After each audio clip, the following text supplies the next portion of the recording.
ورحمة الله وبركاته. اللهم صل وسلم وبارك على سيدنا محمد وعلى آله وأصحابه أجمعين.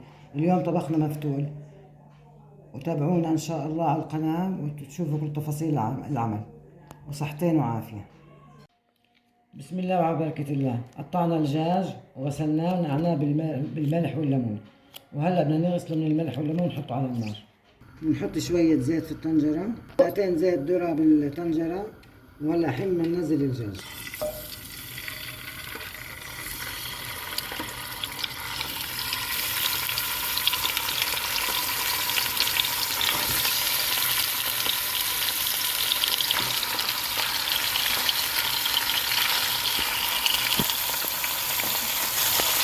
نقلب هلا الدجاج على الوجه الثاني.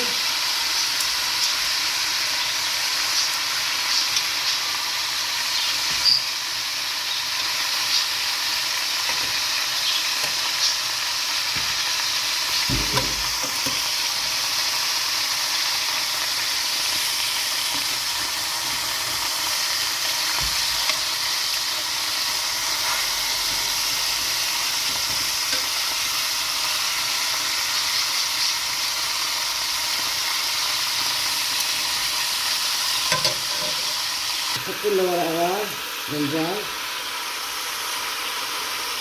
بدنا نغطي الطنجرة عشان تنزل ميته. نحط لنا 3 بصلات كبار وسط، هدول مش كبار كتير. بدنا نفرمهم هلا جوانح ونحطهم على الدجاج. هاي سوينا قطعنا البصل، هلا بنزيله على الدجاج.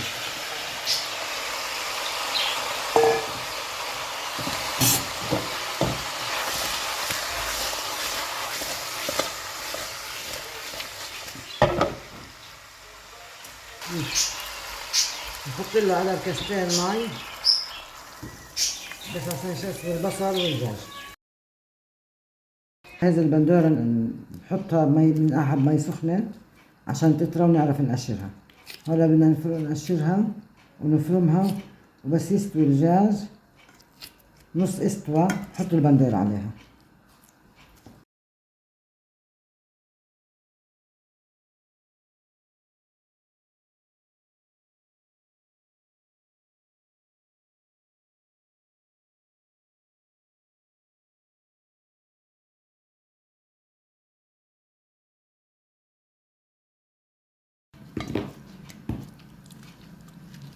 بس نخلص ان شاء الله ويستوي الدجاج بندير عليها.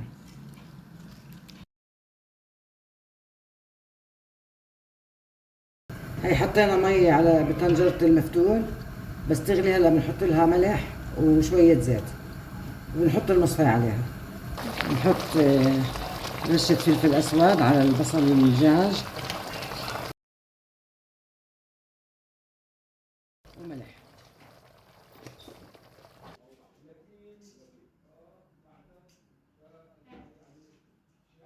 هاي المي غليت، بنحط لها هلا زيت زيتون. حطينا المصفاية على المي المغلية على الطنجرة. هلا المفتول، هدول كيلو ونص مفتول.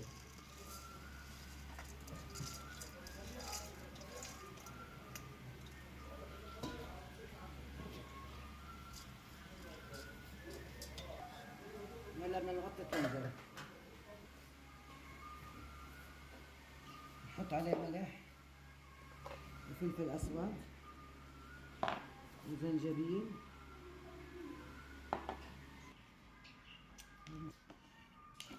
وكمون.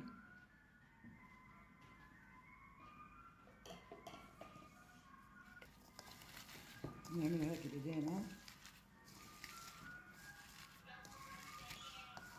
بنجهزه هذا هيك للمفتول. افتح هيك هلا فتحة بالمفتول.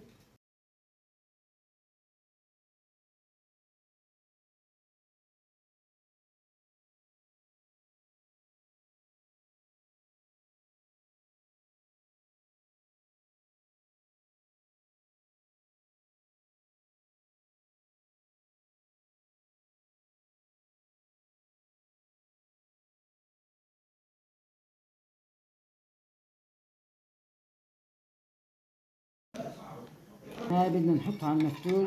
هذا لتهبيل المفتول. هو المفتول بنهبل تهبيلة واحدة واحنا هلا بنكمل عليه، بنهبله كمان مرتين.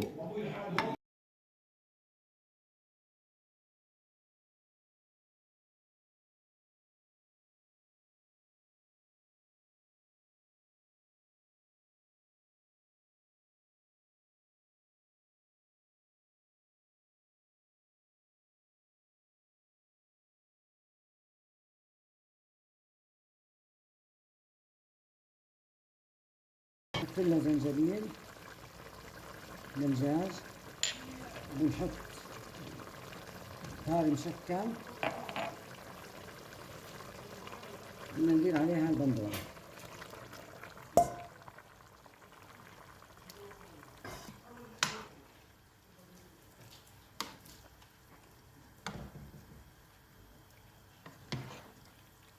بنضلنا كل شوي هيك نكشف الطنجرة ونقلب المفتول.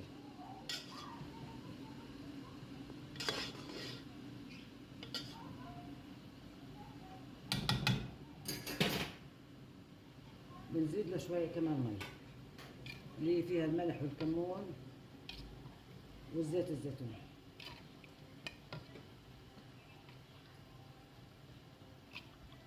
هذا اللي بسطوه المفتول.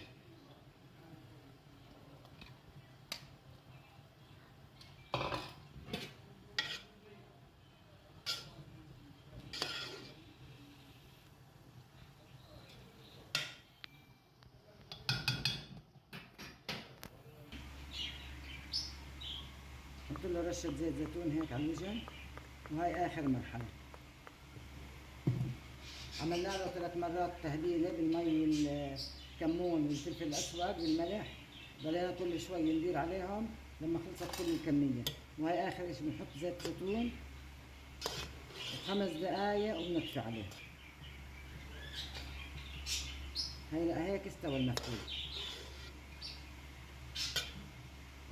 هلا هيك استوت البندورة، بنزيد لها كمان مي.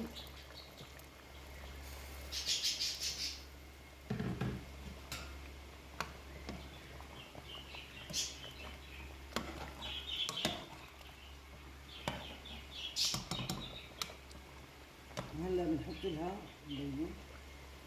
هلا بنحط الحمص.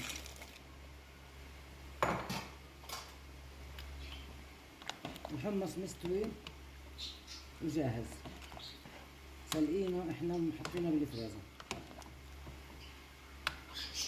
كمان هلا البندورة هاي بس كمان غلوتين وبنطفي عليها، بتكون هيك خلصت طبختنا. هي هيك خلصت طبختنا، ان شاء الله تكون عجبتكم. ومتنسوناش بالاشتراك وتفعيل زر الجرس، ونكون نصير كلنا عيلة واحدة، وصحتين وعافية.